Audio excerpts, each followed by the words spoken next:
Welcome to another edition of Just My Opinion podcast. I believe this is episode 45. How you living? I'm living swell. We have a great show this morning. Uh, Please feel free to subscribe to the channel, hit the notification bell, share this content with your friends, family, and followers. If you want to contribute and to support the channel even further, hit the join icon. Members who join get exclusive benefits that the regular viewing audience won't get, like stickers,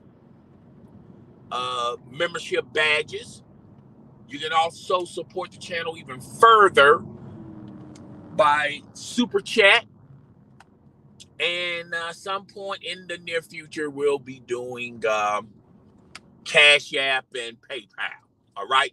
But nevertheless, I'm the best. Let's get into today's discussions. We got a long one to talk about. First thing I want to talk about, it's official. I want to address this when it was official. And it's official. Even though the Los Angeles Lakers won last night with the Oklahoma City Thunder, should be no surprise in it when it should be difficult for them to do.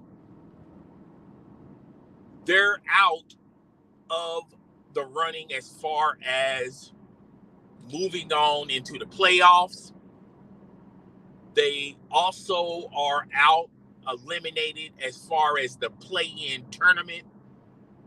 The same play-in tournament LeBron James said, same play-in tournament LeBron James criticized about who was the idiot that created the play-in tournament. They're out of the running on that, and now they are going to be in their final game. They're gonna go 3-1 Cancun, and they're going to watch the postseason, watch who's going to be representing the East as well as the West, watch in their living rooms or whatever the two teams that are going to be in the NBA Finals. It's definitely not going to be the Los Angeles Lakers. And watch who wins the title, and also watch teams that were just a hair off going to free agency, trading and signing free agents to make their team a little bit better. I said, even teams that are even looking to the up-and-coming NBA draft, drafting the next one for their team. They're going to be sitting in their living rooms. They're going to be sitting just about everywhere. And they're going to be watchers. Because the Los Angeles Lakers have no other options as far as contending in the playoffs, contending for a title, the opportunity of winning a title, the opportunity of re-uploading, revamping the roster, adding a piece here, a piece there, maybe going into the draft. The Los Angeles Lakers have handicapped themselves of that ability. When training camp begins for the NBA season for next year,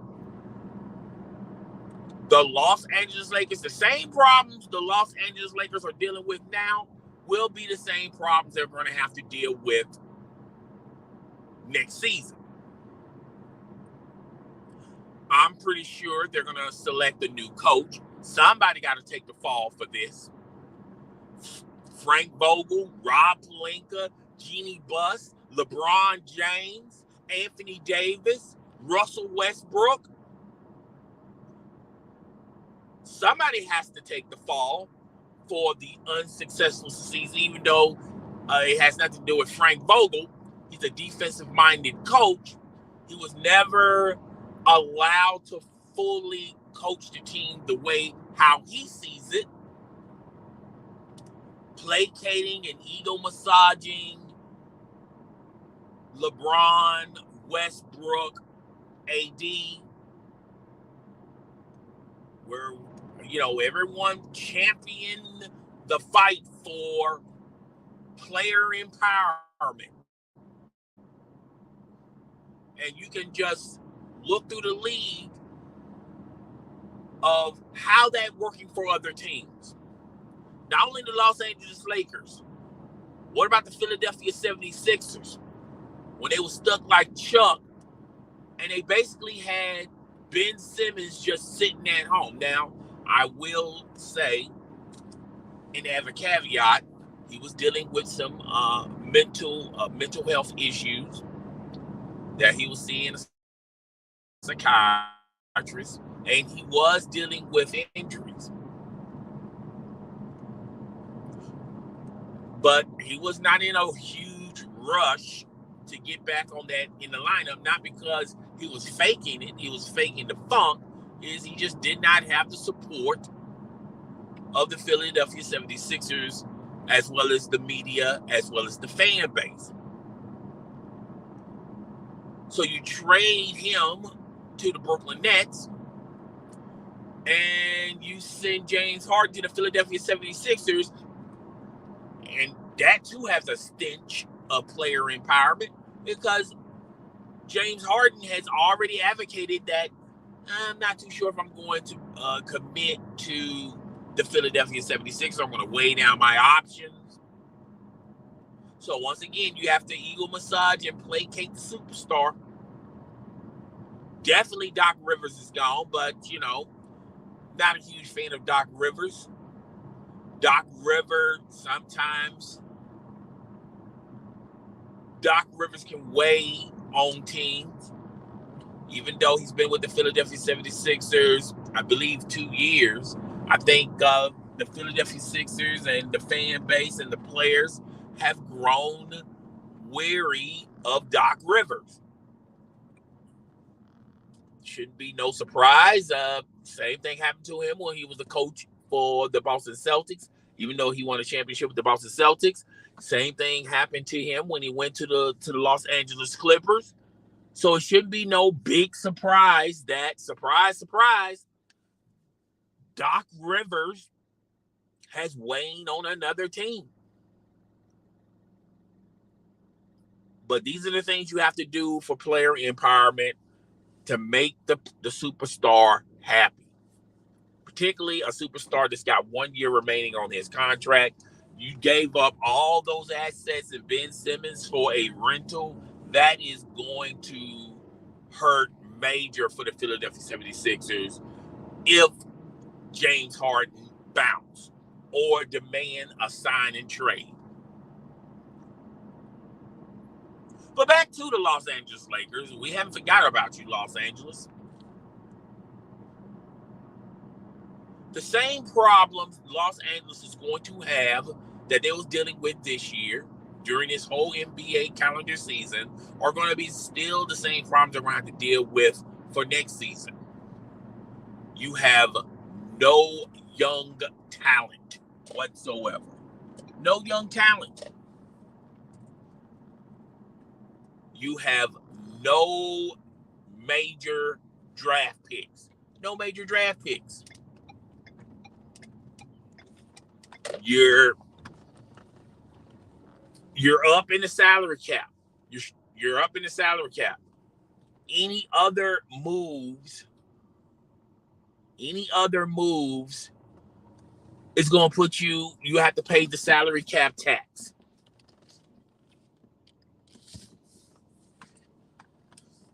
And when you look at that roster, who wants what you're selling? Does anybody want an aging Russell Westbrook that's past his prime, that's got one more year, and I believe it's 30 million or 35 million next season. And if you do trade him, are you going to get any pieces in players and picks that's going to make your team better? When you look at the Phoenix Suns, hell, the Los Angeles Clippers without Kawhi is going to the playoffs. What about the Utah Jazz? What about the Denver Nuggets? What about the Golden State Warriors? What about on the outside looking in? You guys had a hard time with the Oklahoma City Thunder. The Memphis Grizzlies. They're a young and athletic team that you have no clue on how to defend. Sacramento, if they play their cards right. The Houston Rockets, even though they told John Wall to stay home. If you look at what they're trying to do with Houston, now they're not going to be contenders, but they are a better team, a better stable team, a better constructed team, a team that can maneuver out of certain players if they do not work out right and still won't take a loss. What about them?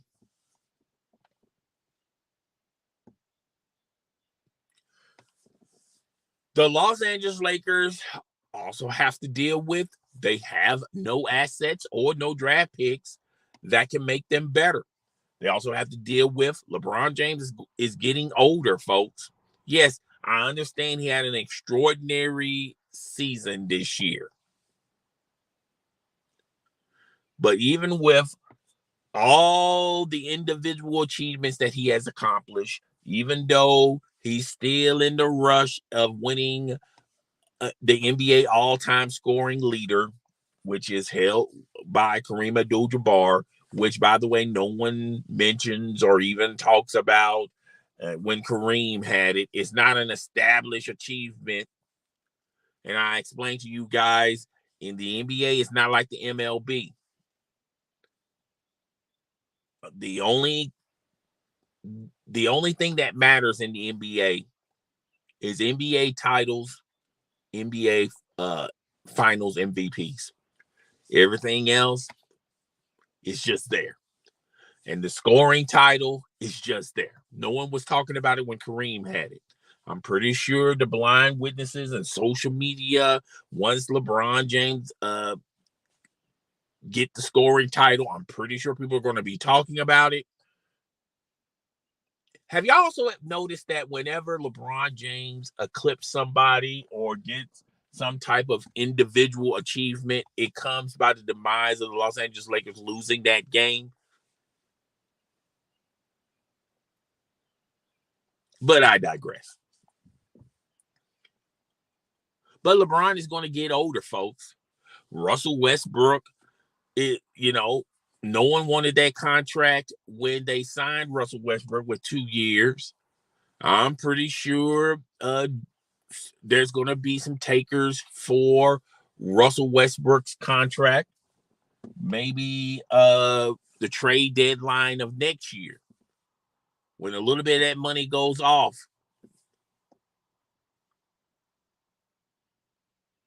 When there are more desperate teams that are sellers that just want the money to, for next year, that comes off their book and they're going to have all that cap space.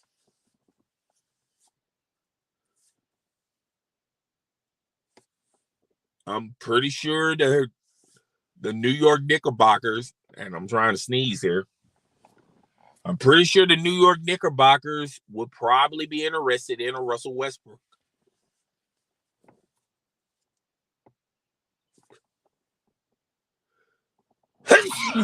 I should have muted, but sorry, had to get that sneeze out.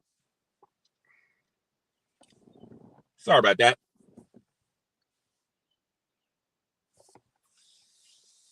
There's already talk of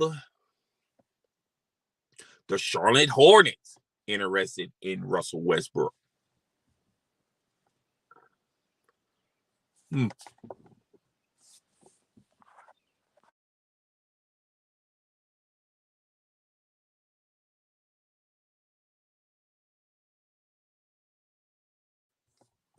Okay, I used the sneeze button on that one. Yeah, you hear talk of the Charlotte Hornets interested in Russell Westbrook. But other than that, what else can the Lakers do? This has been a bad season from start to finish.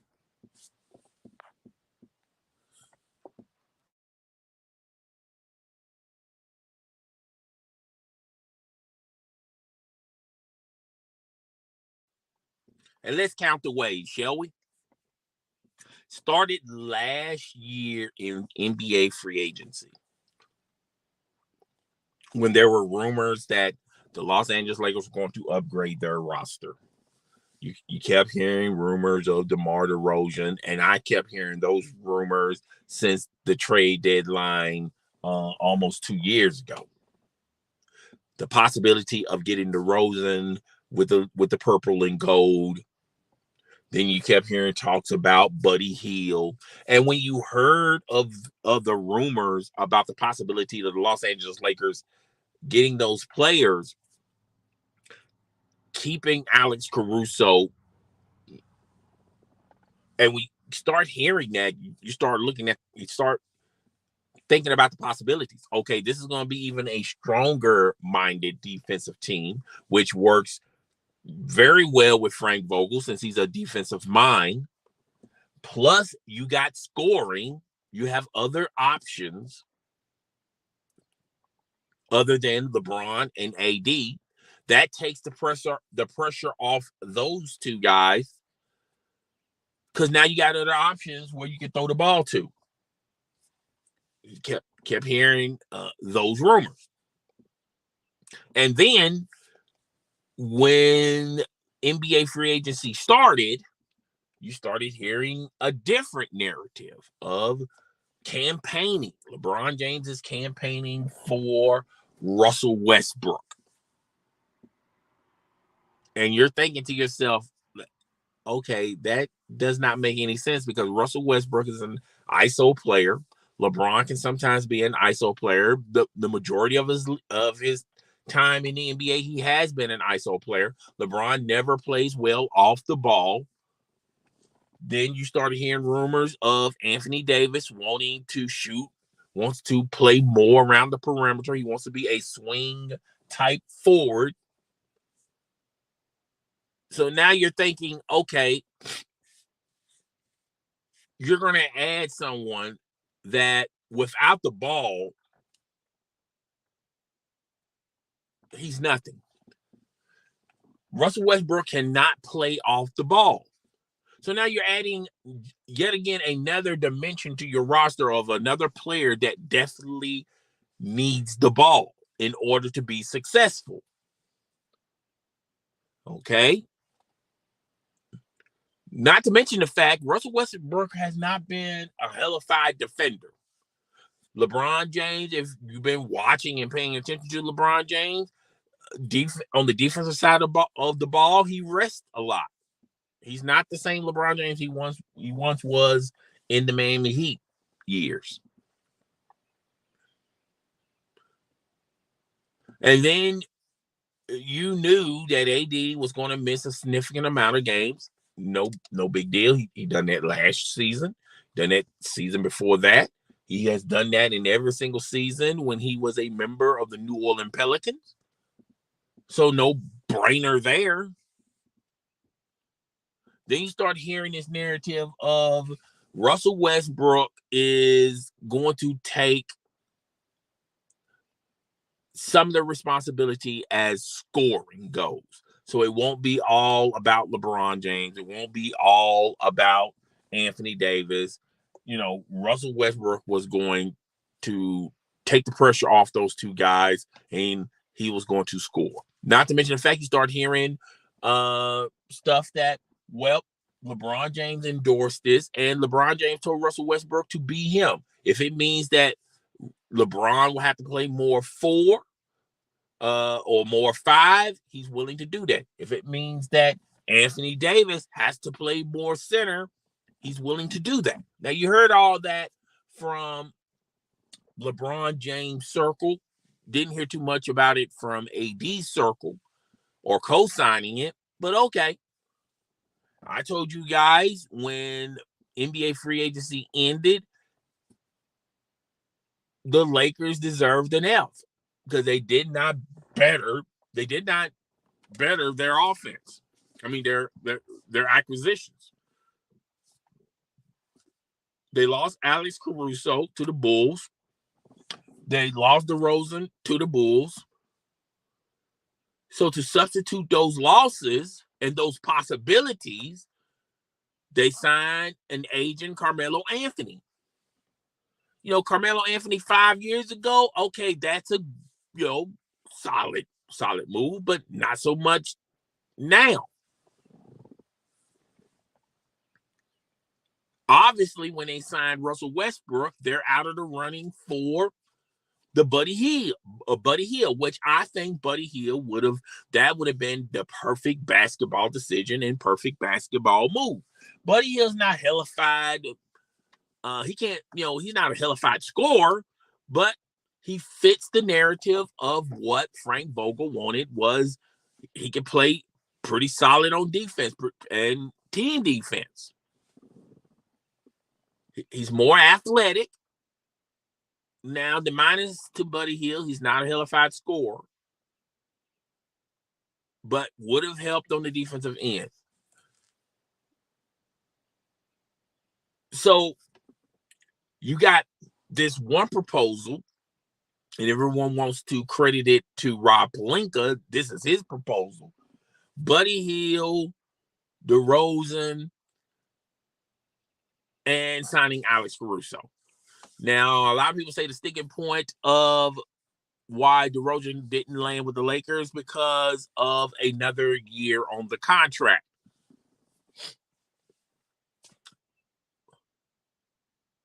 A lot of people also said that the reason why the Buddy Hield trade did not work because they wanted more assets. Okay. But if you want to, now a lot of people also said that LeBron James, it was campaigning for Russell Westbrook. Okay.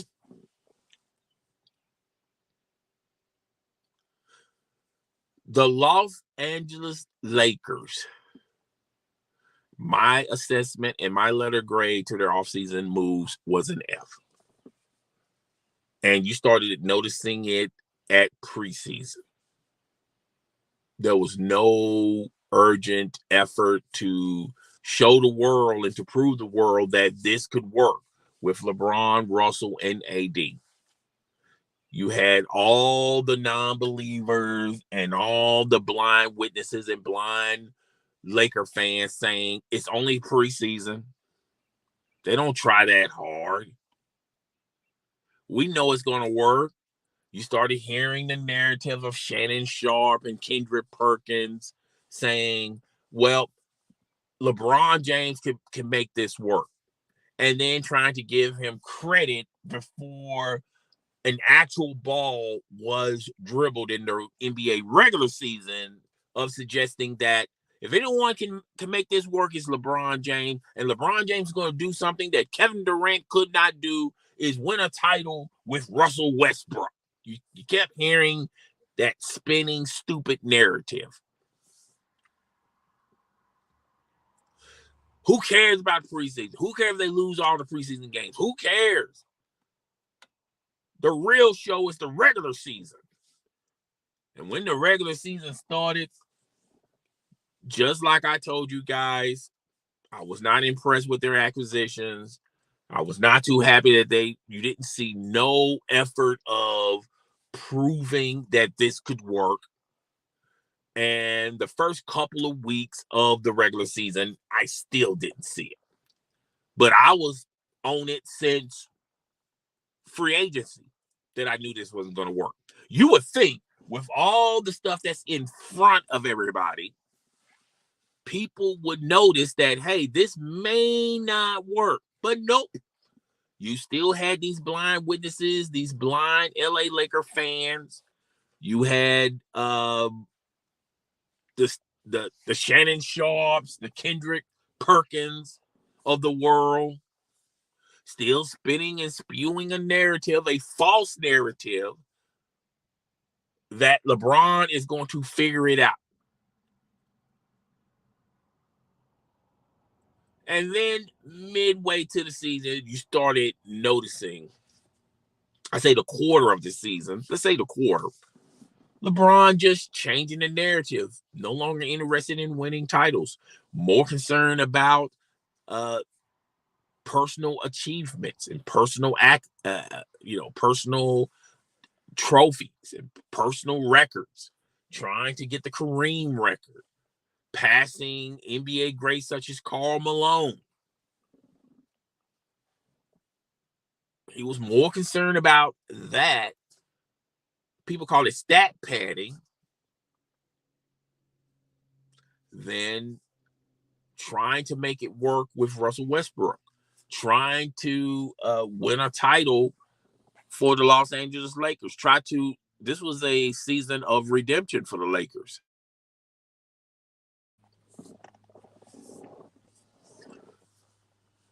And this fall flat on the face of one LeBron James. Not only LeBron, Jeannie, you get some of this blame pie. Rob, you get some of this blame pie. Frank, you get some of this blame pie.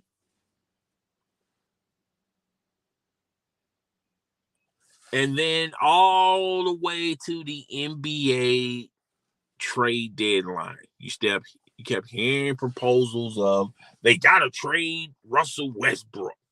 There's an infinite amount of teams that are willing to do a trade for Russell Westbrook because they need his contract. They need that cap relief. Remember what everyone was posting? You start also hearing, and this was spinning more so with Shannon Sharp and the Kendrick Perkinsons of the world, of the reason why the Lakers are struggling is Russell Westbrook. Has nothing to do with LeBron.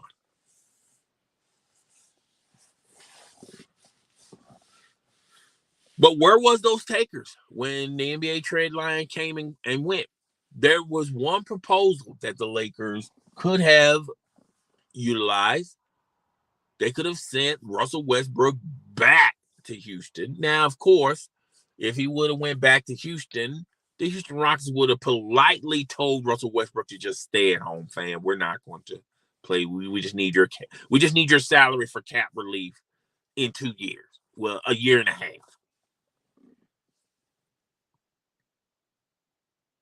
And the only way that trade could have worked if they took John Wall, which they would have been happy to take John Wall, but they had to give up a draft pick.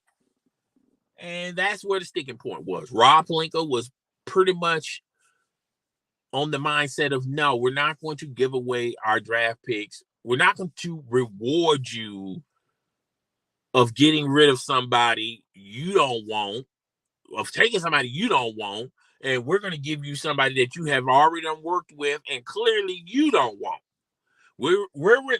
This trade is your trash will take, please take our trash. And that's where people should have paid attention of the trade that did not went down. And the sticking point to that trade was giving up a draft pick. That's where everybody should have had their eyeballs on.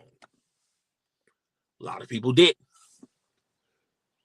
But when I saw that and when I read the reports, that told me clearly, that told me a lot.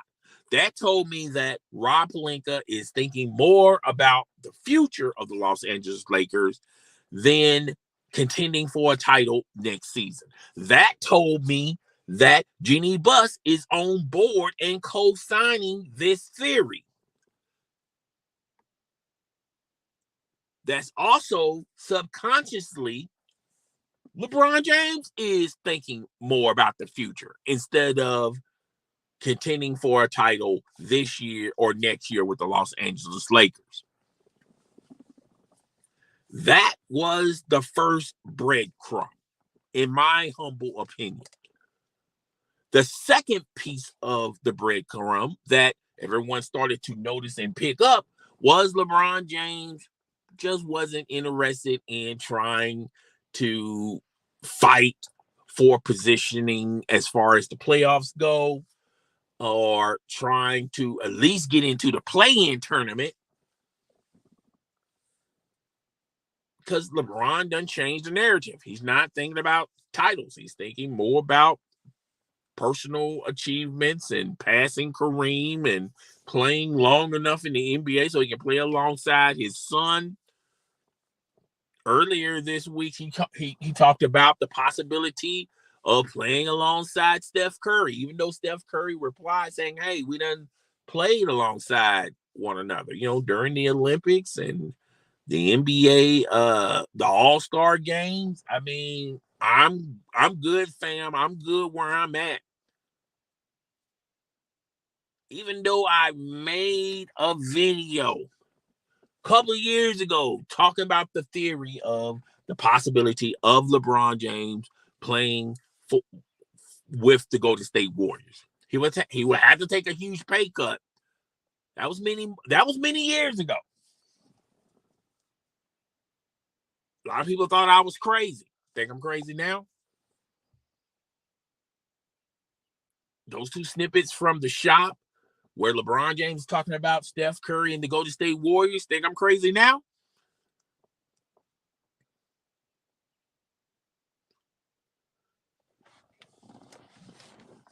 That's where the whole thing changed as far as what the Los Angeles Lakers are going to do. Clearly, the Los Angeles Lakers are rebuilding. Now, there is a sliver of hope. I mean, a small percentage chance of hope.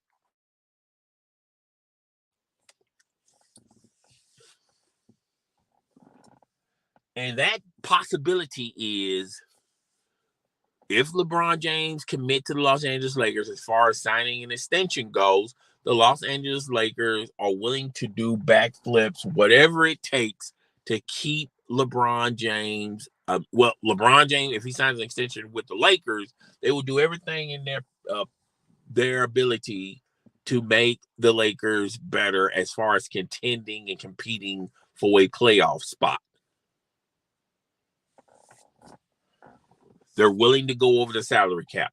They're willing to foresee their draft picks. They're willing to do whatever it takes to make this team better, even though where they're positioned at is not like there's moves where they can make this team a championship team. But if you look at it competition-wise, competitive-wise, they can make it a little bit better than what it is right now. But Jeannie Buss, Rob Pelinka, and LeBron James and his circle, Clutch Agency, I feel like this marriage is already at a divorce, and they're already talking to their lawyers on who gets what. I feel like both parties are willing to move on and forget about it.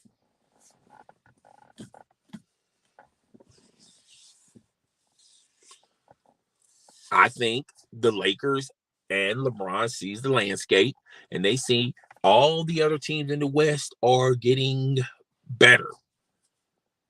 We have no young talent that we could just trade away for a superstar. There's no more super teams. It's literally impossible to make a super team.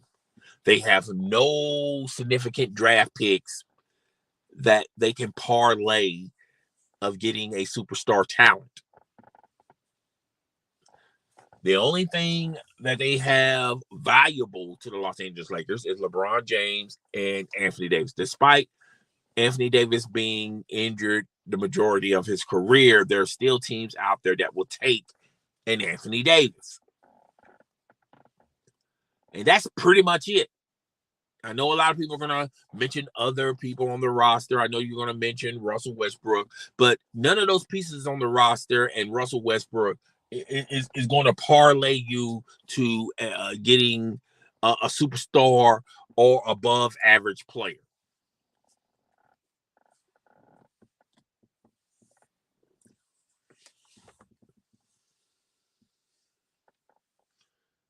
I mean, the Lakers,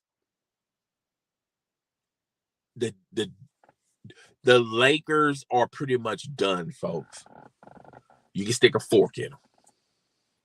And I wanted to say all this before, when it was official. There's no wiggle room. Yeah, they won last night, but with all things being said, it's too late, folks. Just too late. Anywho, let's go into the next topic. Will Smith, breaking news. This just came down the news wire, by the way. The Academy has reached their conclusion, and they're going to ban Will Smith for 10 years as far as appearing in the Oscars. He's going to be out of 10 plus years of the Oscars, a decade of the Oscars. If he makes that moving from now to the 9th year, he's not going to be able to accept his award or support the movie or the actors or the actresses that are going to be nominated for the Oscars. He's not going to be able to do Zoom chat, FaceTime, social media, Instagram Live. He's not going to be able to do none of that stuff. And this comes on the heels where Will Smith resigned from the Academy because, and I told you guys in the video, I feel like Will Smith knew this was coming. You know, he still have people that are in the inside that is figuring out what type of punishment they was going to give Will Smith. And I'm pretty sure he still has friends there like Whoopi Goldberg that pretty much told him, hey, man, you know, it's not looking good for you. And this is all because of Will Smith going on stage, slapping Chris Rock on a G.I. Jane joke. And a lot of people try to spin Chris Rock knew that Jada Pinkett Smith had alopecia. Is it alopecia or alopecia hair loss? Let's just say a hair loss disease, which the majority of the population, men and females, deal with every day. Which the majority of the population, when it comes to African American women, when you're talking about their hair, is one of the they deal with every day. Not when you look at what the world portrays as a perfect woman, she has to have long, straight hair. If you look at the movies, even listening to songs or whatever, the world portrays a woman of having long, straight hair. And, you know, as Black women, you know, our hair is not born, Black women as well as Black men, our hair don't start off as long, straight hair. But Will Smith is going to be banned for 10 years. And I feel like it's already been talk out there that there have been studios that even Netflix deciding on not to deal with Will Smith. Because right now, Will Smith is radioactive. He's a hot dumpster fire of a mess. And everyone wants to separate themselves from Will Smith. Will Smith, as of right now, is toxic. Okay. Not to mention the fact there have been videos out there that's been floating around of a lot of people feel that Jada Pinkett Smith has been bullying Will Smith. And I want to elaborate a little bit on that. I feel like when you're in a relationship and your significant other is more successful than you, it makes more money than you, and has a bigger name than you, your partner may find that threatening, may may have jealousy over that, may have a hard time dealing with that. So what does your partner do? They try to devalue you by any means. And there's been reports coming out that they have this female consultant that deals with building better relationships, has been communicating with the Smiths. And there's a video floating around of Jada Pinkett Smith trying to sell Red Table Talk, which, by the way, no one watches Red Table Talk, but that's neither here nor there. And basically throwing the camera at Will Smith in his house, like he said, and wanted to talk about their relationship and Red Table Talk, about the therapist appearing on Red Table Talk, which is a huge plus for the therapist, because I'm pretty sure there's more eyeballs, people that didn't know about this therapist. They know about this therapist now on Red Table Talk. And yes, I did say no one watches Red Table Talk, but there are some people out there that watches that show, and it is going to create buzz, for everyone else on social media, as far as media groups and media channels and things of that nature. And Will Smith basically said, hey, my social media is my bread and butter. And he was politely just telling Jada Pinkett Smith and the therapist that don't use my name or my likeness to promote your struggling product. Red Table Talk is a struggling product. This therapist is not a world phenomenon. She's not a household name, but just linking her name with Red Table Talk and the viral video that's being seen everywhere of Will Smith confronting Will Smith about this, and Will Smith basically saying that, hey man, just don't use my name and likeness to promote what y'all trying to do over there. That's basically what he was trying to say. But he said it in a nice way, because after all, he feels indebted to his wife, and he feels indebted to this therapist, because he feels like this therapist is helping them grow, and making them have a better relationship. But truth be told, this is the therapist was always on Jada Pinkett Smith's side. And I felt like they should have hired a therapist that they both would recommend. Not one individual, but both. And it's just not that video I have noticed about them. It's about a lot of things about them. You could tell Jada Pinkett Smith. Now, a lot of people say she don't really. When you talk about love is a straight. You can't really measure love. There's no machine that can tell you how much someone truly loves you. There's no medication that can tell you how someone truly loves you. I think Jada Pinkett Smith loves Will Smith, but I also feel like Jada Pinkett Smith loved Tupac more.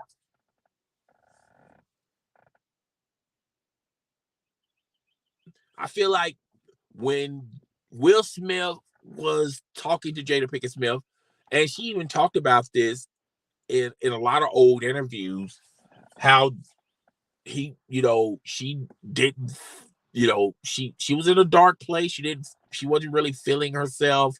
She didn't think that she was all that. And that's probably because of a lot of things, probably because of her own relationships that she was trying to cultivate, and also dealing with, Tupac passing away. I think they were in a relationship when Tupac was passed away. They probably was married, but they're probably boyfriend, girlfriend. When I mean they, I mean Jada Pinkett Smith and Will Smith. And I feel like she's just going through a lot of stuff. And I do feel like she loves Will Smith, but I think her love for Tupac is more than Will Smith. And I feel like she likes to be around Will Smith. I mean, I feel like in essence, what I'm trying to say is,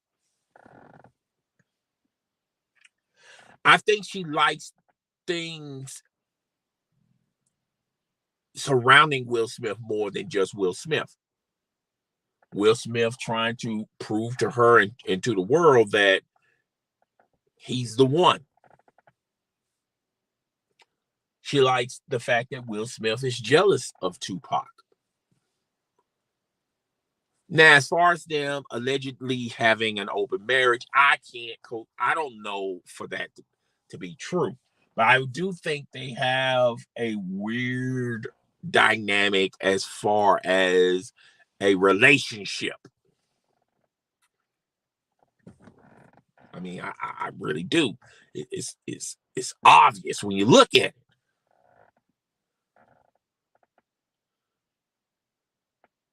But with all things being equal, I really think that Will Smith needs to just talk to someone, a therapist, because there's a lot of things when you watched him, not only when he slapped Chris Rock, but when he sat back down, you could tell that there's a lot of pent up frustrations that Will Smith is just holding in, that he needs to really talk to somebody. And I made this claim on my video and live stream. Will Smith has changed into the next Tom Cruise. Anyone remember Tom Cruise was on top of his game. He was the biggest mega superstar in Hollywood, bar none.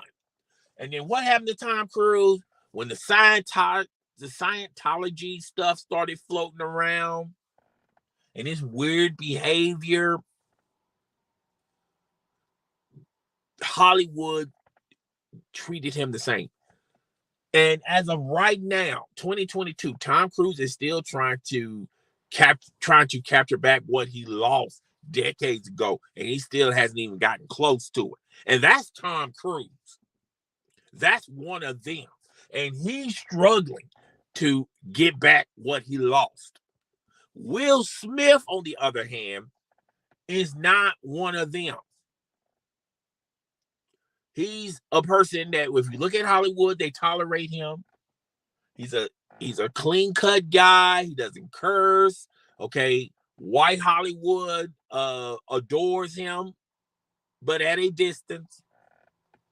But when this incident came out a week ago, and they perceive the Oscars as holy ground,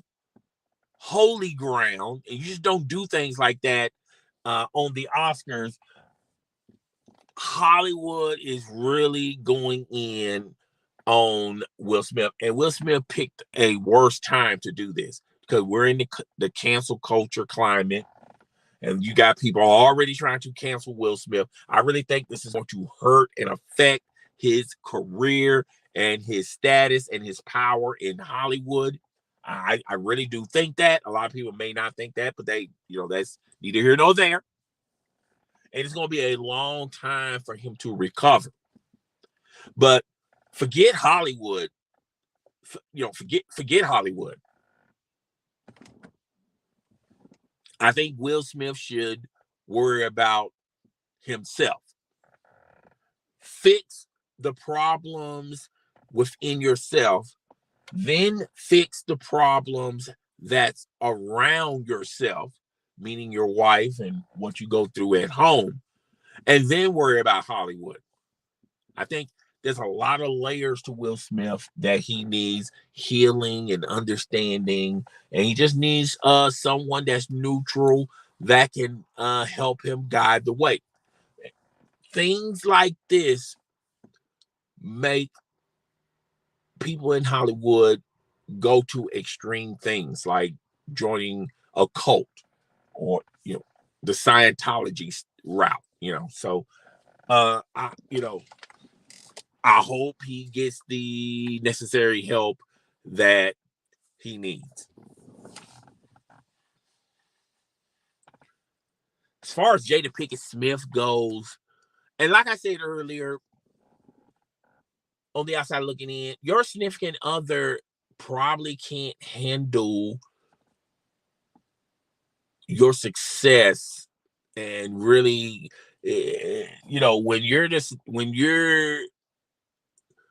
when people don't even mention your name and say, "Oh, you're Will Smith's wife." It's hard to maneuver through all that, and you want to be established. And particularly, I said in a live stream, I feel like Jada Pinkett Smith is not totally a villain, but I do feel like she feels that she sacrificed a lot for Will Smith to be the Will Smith that y'all see today. Like, she had to sacrifice her own career, her own dreams, her own goals to take care of the house and things of that nature. And sometimes when you're going through that process can be weird. Anyway, that's all I got for today. I'll talk to you guys later. Just My Opinion Podcast, episode 45, I believe. I will see you guys on the next one. Deuces.